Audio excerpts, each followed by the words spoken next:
Hello, everyone. Pam DuBois with Dream Real Estate TV. Today, I have with me just the awesome Casey Margenau with Casey Margenau Fine Homes and Estates. Over $4 billion in real estate. I am so grateful to have him here. I'm always grateful to have Casey because he's a wealth of knowledge and information. Casey, thank you so much for being with us. First, tell us, what are you doing different now as far as these times and what's going on with your business and your market now? Well, I'll tell you, the funny thing is, I'm not doing anything different. No? My schedule and my day, obviously I have extra time on my meetings, but I have not changed my routine at all. I get up every morning, I work out in the morning, I get to work by 9 o'clock, I work until things are done for the day, go home, get dinner, and call it a day. But I come in even though there might not be anything on my schedule. Okay. Because if you're not working, I mean, during this time during COVID, I mean, it seems like you're working 3 times as hard to get a third of the business. Right.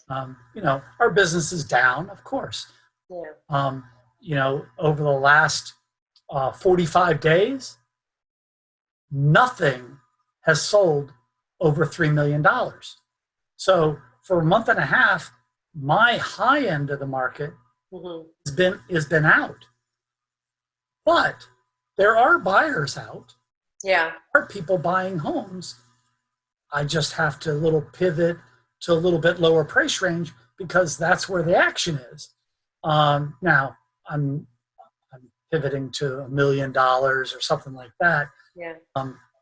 Price range so that I can still be efficient with my time, but you still got to try to do that. You know, there's a lot of people are afraid right now.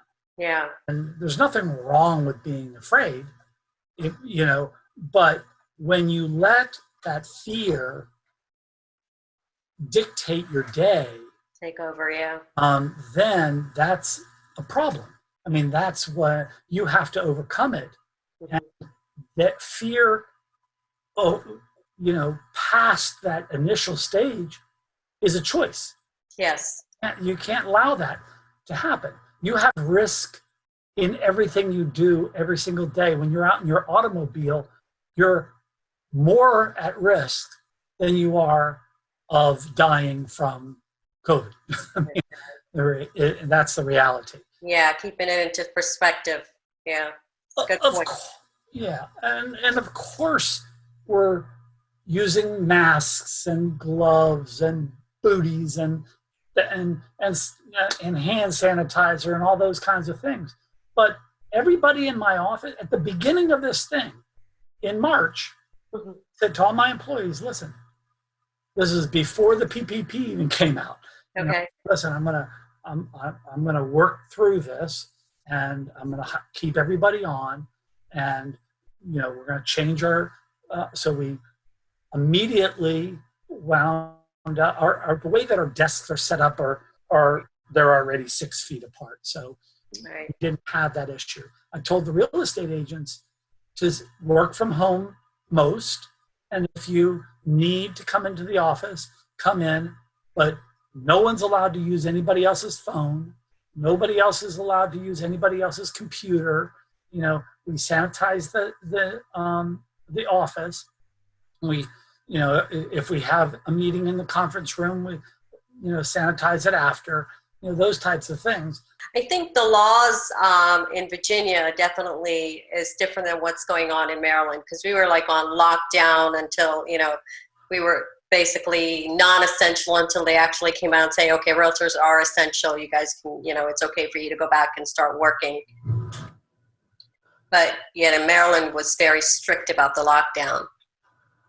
Well, they were for a little while, but the fact of the matter is they had construction workers and all that were Right. down in Maryland, but they were coming to Virginia to work. Yeah. You know, and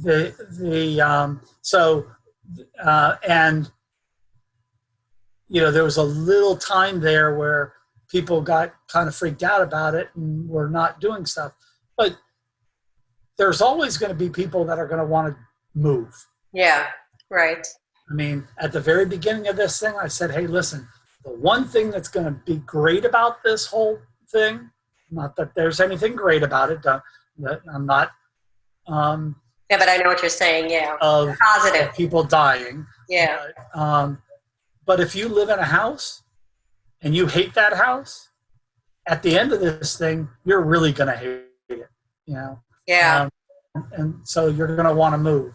And I've got a lot of people been moving down from New York City and even out of Washington, D.C., and moving out of apartments and condos and things and moving into single family houses. And that is happening right now. What advice would you give, sorry, didn't mean to interrupt, to, let's say, fellow realtors right now that are feeling like they're stuck? And it's like, do we move forward? Do we stay where we are? Do we get out of the business? What advice would you give to fellow realtors in that position? Hey, this time right now is a great opportunity for real estate salespeople to educate themselves. Right. Not educate themselves by taking a class on real estate. It's educating themselves on the market, educating themselves on neighborhoods, communities. I get so frustrated when a real estate agent doesn't know about the home. Yeah. And we were talking about, before we went on, we were talking about doing videos on homes and things like that. Marketing, yeah. I didn't have to go out and do a bunch of videos on my houses because I had them on all my houses. I've been doing video walkthroughs of the houses since 2006. Right. But if you haven't been, then you need to spend some time going out and doing them on all of your properties right now, because we're speeding up the online shopping experience in all products and real estate as well. Yeah, and I think it's huge to have an online presence right now because everything is online. As far as marketing, way back when we used to mail out, just sold cards and just listed cards, and you can still do that, but I think being online is huge. What are your thoughts on that? Well, junk mail is junk mail, and it gets tossed away. Junk mail through email, if you're coming from your own private address, is the death of you. Because what will happen is people will put you in their junk mail, and then they'll never, ever get anything from you that has anything to do with anything. Right. Even if it's legitimate and they want to. I do that. Yes. Yeah, I agree. Right. And so I don't do it because I'm in the business. Yeah. Don't want to delete a real estate agent's that might eventually one day have a contract for me. Right. It's horrible. I mean, I have to go through 400 emails a day just to get to 5 good ones or whatever. Important ones, yeah. And people don't put up with it. So if you fill their inbox with junk, pretty soon you will be made junk. It's online. Everything's online, and everybody's online right now. I find a lot of people don't want to do the videos. They're very cautious about doing videos, but it's just the way to go right now. Gotta get out there. They're cautious about it because they don't know what to talk about. Yeah. And that's what I was getting with understanding your product. Sales 101 is people have to understand the product. So you should know what are the components that go into that product, what quality roof it is, what quality windows there are, what's molding, I was having a guy that was a real estate agent that was representing somebody, and he came in and he didn't understand the quality of the house. So he was comparing it to a builder grade home on one hand on a price per square foot, with a custom home on the other hand on a price per square foot. And you can't do that. Yeah. It's not the same.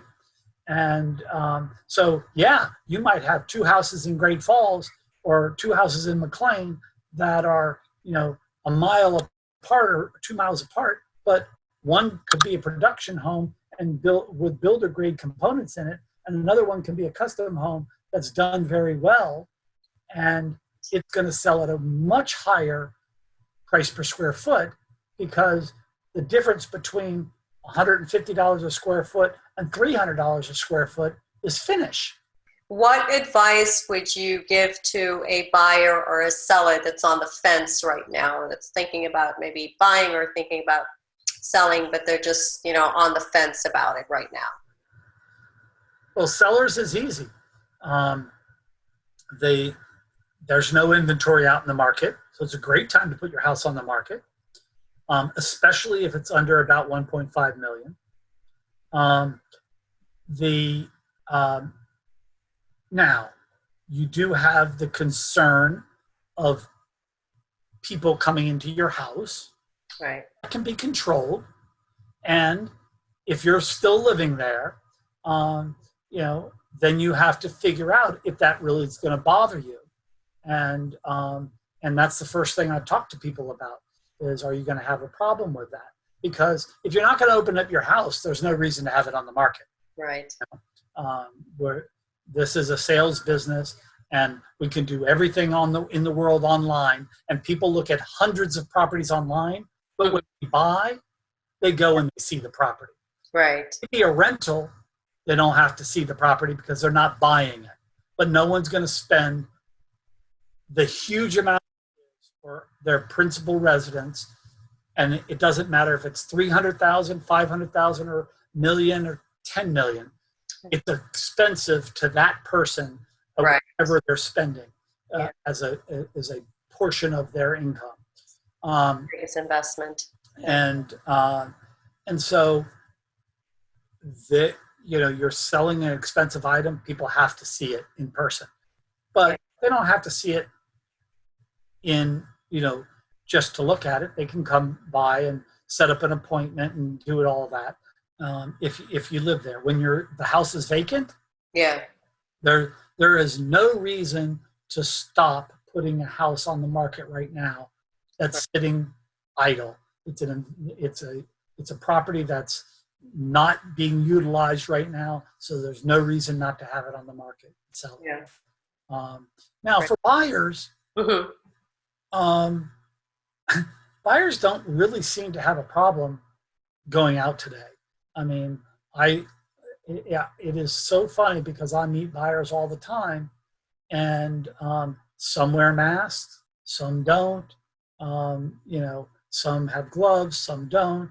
They don't care about putting them on when you ask, and they're fine with it. So they're going to do what they want to do, and they're going to buy what they want to buy. It is probably, I believe that we're going to have, because of all the stimulus money that's gone into the economy, with the money supply being so much of it out there right now, I believe that we're going to wind up having inflation. From a seller standpoint, there is a possibility that we have inflation and that we're going to have higher prices. From a buyer standpoint, that's a negative. So you want to try to get in before those prices go up. And those are all things that I think that they should make a decision based on what's best for their family. Yeah, that's a very good point. Great information, Casey. Yeah, I think inventory is still very low, so that's really definitely, it's going to help with the prices, like you were saying. Any other information that you'd like to share with the consumer out there? The consumer? Or fellow realtors. Well, with consumers, I just think that, there's risk in everything you do, and you might as well just go out there and Very true. go on with life. Um, I personally believe that if I was the governor of Virginia, I'd open it all up, because the fact is, if a business is run responsibly, Mm-hmm. people will come to it. If a business is not, people won't go. Right. So, if I went to, it was very funny. Early on in this thing, I went down to go down to Fredericksburg to meet somebody. It's not important who, and I said I'll stop by and get some dinner, and they said, "Oh, we like Texas Roadhouse. We can call in a takeout order, and you can go ahead and get it." So I said, "Okay, call it in for 6:30, and I'll stop by and pick it up." And I left Washington, D.C., and there was no traffic. So I got down there at 6 o'clock. So I went in the line for the takeout, Mm-hmm. and all the people, they had people standing there, and they all had masks on. They were all, and this is in April, so at the very beginning of this thing. And it was very well organized. I came up, they actually had a meat on display that you could buy steaks to take home to grill out. They had, it was very well organized. And I came up and said my name. They said, "Okay, pull into parking spot number 5. They had they had hay bales on each parking spot with numbers on them. So that and I pulled into my spot and I waited. Now I got there 30 minutes before I was supposed to be ready. So I just sat in that parking lot spot for a while. I was there for half an hour. And during that half an hour, that parking lot turned over 3 times.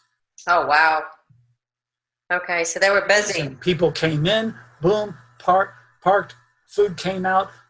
They hired all of their waitresses to be the people that took the orders.